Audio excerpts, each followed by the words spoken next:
L'éducation est la base du développement. Elle est le creuset des ressources humaines à travers les universités, les instituts, les écoles spécialisées et les centres de formation aux différents métiers et prépare les acteurs du développement durable ainsi que les leaders de demain.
Les zones économiques spéciales, axées sur les domaines industriels, touristiques, agrobusiness, financiers et ou éthiques, comme de niches de concentration de milliers d'emplois, sont le fer de lance pour la diversification de l'économie congolaise.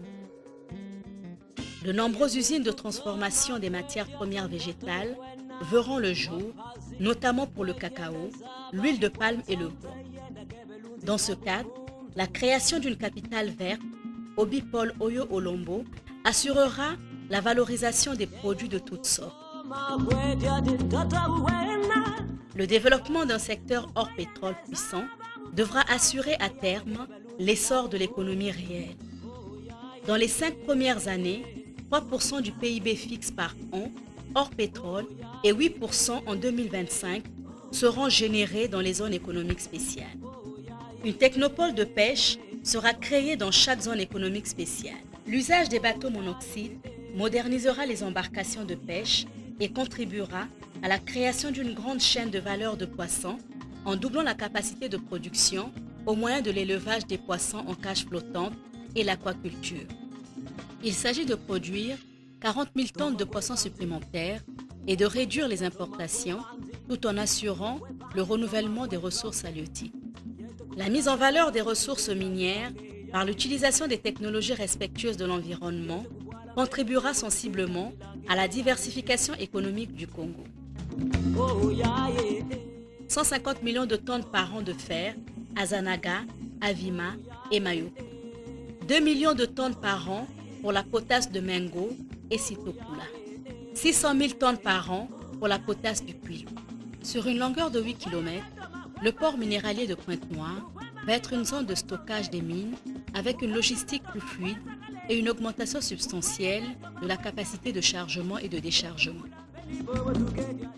En ce qui concerne le pétrole et le gaz, la révision du Code des hydrocarbures apporte une amélioration sensible dans le domaine de l'environnement de manière à garantir un développement durable. Les réserves vont être augmentées, les revenus également, y compris la contribution au développement décarboné.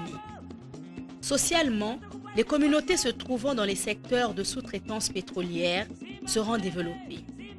En agriculture, de nouveaux villages agricoles permettent de moderniser et de valoriser la profession d'agriculteur. Il s'ensuit une amélioration des rendements agricoles et de la gestion des exploitations afin de garantir la sécurité alimentaire et de réduire les dépenses d'importation des denrées. Une superficie de 80 000 hectares de maïs permettra d'approvisionner durablement les usines d'aliments du bétail. Les techniques d'irrigation agricole contribueront à une meilleure exploitation du potentiel des sols. Le repeuplement du cheptel bovin multipliera la production des éleveurs avec la méthode du météage. La superficie du territoire national affectée aux réserves naturelles et aux parcs nationaux passera de 17% actuellement à 20% en 2025. La sécurisation totale des aires protégées conduira à l'éradication du braconnage et à la valorisation du secteur de la faune à travers le développement de l'écotourisme. Le tourisme photographique, scientifique et synégétique et le tourisme de vision attireront plus de 100 000 touristes par an. Basée sur l'aménagement durable de la ressource, la gestion forestière se poursuivra en s'améliorant de sorte que les 12 millions d'hectares de forêts de production répartis en concessions forestières seront certifiés.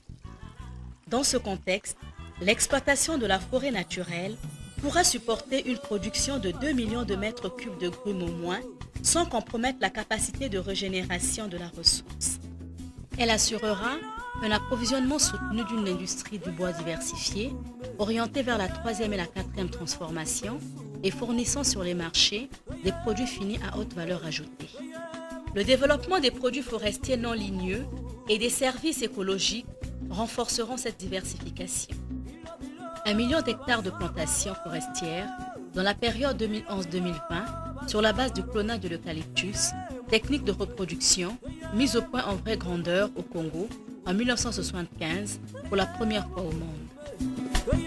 Ce programme vise à réduire la pression exercée sur les forêts naturelles, à valoriser les terres impropres à l'agriculture et à développer de nouvelles filières économiques et industrielles en milieu rural.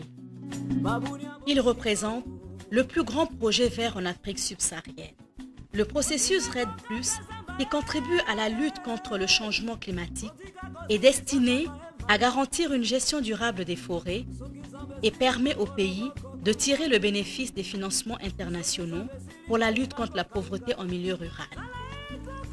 Notre pays, qui a fait de la gestion durable des forêts tropicales son credo, poursuit ses efforts, continuera à assurer son leadership et à mettre son expérience au service de la coopération multilatérale. Au Congo, la croissance verte est née et va se développer dans tous les secteurs d'activité afin de concrétiser le rêve collectif d'un développement national soutenu et harmonieux basé sur la maîtrise de l'avenir et menant vers un Congo émergent dans le respect de l'environnement.